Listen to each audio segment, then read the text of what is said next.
हिंसा का जिक्र है। दिल्ली एनसीआर के स्कूलों को बंद कराने की धमकी पर DCP south west Rohit Meena का बयान। सुबह 4:15 बजे मिली धमकी, पुलिस सभी स्कूल प्रशासन से कर रही है संपर्क।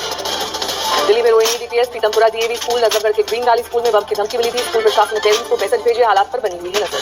दिल्ली एनसीआर के स्कूल में डॉग स्क्वाड और बम स्क्वाड के दस्ते के साथ पुलिस ने ली चप्पे चप्पे की तलाशी। धमकी मिलने और पेरेंट्स के दबाव के बाद दिल्ली में बादम बेबी स्कूल को खाली कराया गया। बच्चों को लेने पहुंचे माता पिता दिखे परेशान। दिल्ली के देश स्कूल विकास के लिए मिली धमकी भरी ईमेल। नारायणा के सलमान पब्लिक स्कूल और हरिनगर के गुरु हरकिशन पब्लिक स्कूल को भी मिली धमकी। पहली बार 50 से ज्यादा स्कूलों को एक साथ मिली है बम चलाने की धमकी। पहले भी डीपीएस ग्रुप के कई स्कूल को मिल चुकी है इसी तरह की धमकी। কেমন আছেন সবাই? আশা করি সবাই ভালো আছেন।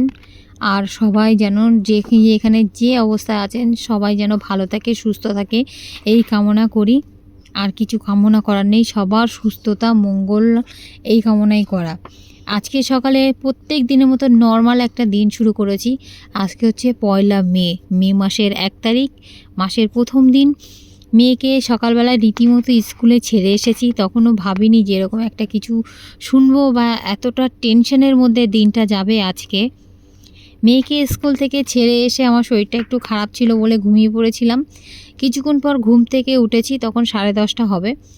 তো দরজা খুলতেই আমার পড়োশি আমাকে বলল যে এরকম স্কুলে বোম প্লান্ট করেছে অনেক স্কুলে। সোয়ানি স্কুলে গেছে, স্কুল থেকে মেসেজ এসেছে কিছু। আমি বলি না তো। সঙ্গে সঙ্গে ঘরে এসে ফোনটা চেক করি, কোনো মেসেজ আসেনি। আমি রীতিমতো ভেবেছি কোনো অসুবিধা নেই। ব্রেকফাস্ট বানাতে বসেছিলাম। 10 মিনিট পরেই আমি কি মনে হলো ব্রেকফাস্ট বানাতে এই ফোনটা চেক করি, আবার দেখি স্কুল থেকে মেসেজ এসেছে ক্লাস টিচারের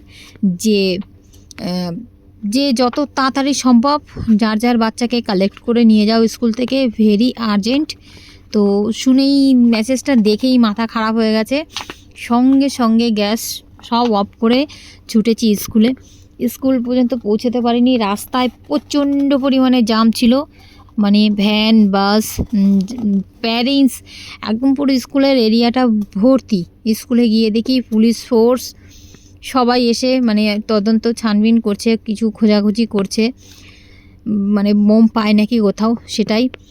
অ্যাকচুয়ালি আজকে ভোর 4টে নাগাদ কেউ দিল্লি এনসিআরে অনেকগুলো মানে 80টা স্কুলে একটা মেল করেছে বা মেসেজ করেছে এরকম কিছু, যে স্কুলে বম প্লান্ট করা হয়েছে।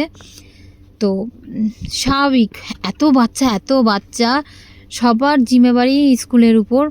তো ম্যামরা স্যাররা যে আছে তারা তো প্রচণ্ড পরিমাণে চিন্তায় পড়ে গিয়েছিল। সঙ্গে সঙ্গে ফায়ার ব্রিগেডে ফোন করেছে, তারা এসেছে। মানে পাশে যে পুলিশ ফোর্স আছে তাদেরকে ইনফর্ম করেছে, তারা এসেছে। অনেক মানে কি বলবো, কিছু বলার নেই। ওই সব দেখে আরও মাথাটা একটু খারাপ হয়ে গেছে, প্রচণ্ড চিন্তার মধ্যে গেছে।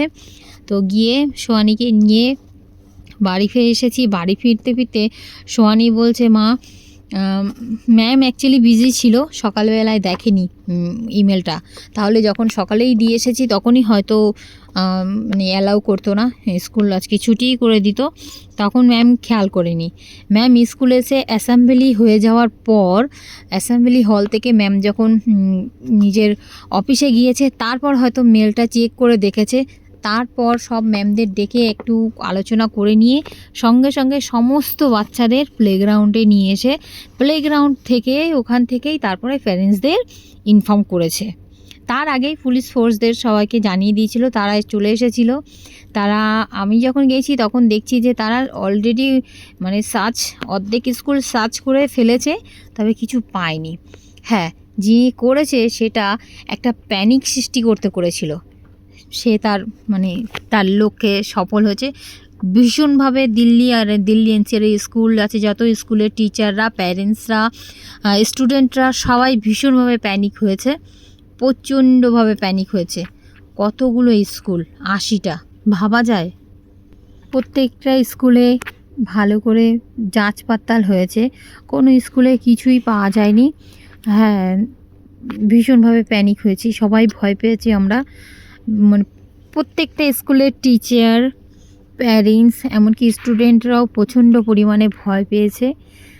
যে এটা করেছে সে তার লক্ষ্যে সফল হয়েছে, কি আর বলবো, কিন্তু এটা করা একদমই উচিত হয়নি।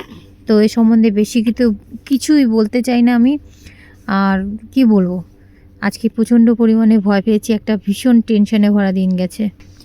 হ্যাঁ, তবে প্রশাসন চুপ করে বসে নেই, প্রশাসনও পুরো তার নিজের ইনকোয়ারি ঠিক করে নেবে, ঠিক বের করে নেবে যে করেছে তার উদ্দেশ্য কী। আসলে উদ্দেশ্য ছিল মানে মানুষকে এভাবে হয়রানি করা, ভয় পাওয়ানো, ভয় দেখানো, যেটা সফল হয়েছে। সত্যি সবাই ভয় পেয়েছে, ভয় পাবে না কেন? এতগুলো বাচ্চা স্বাভাবিক সবাই ভয় পেয়েই যাবে।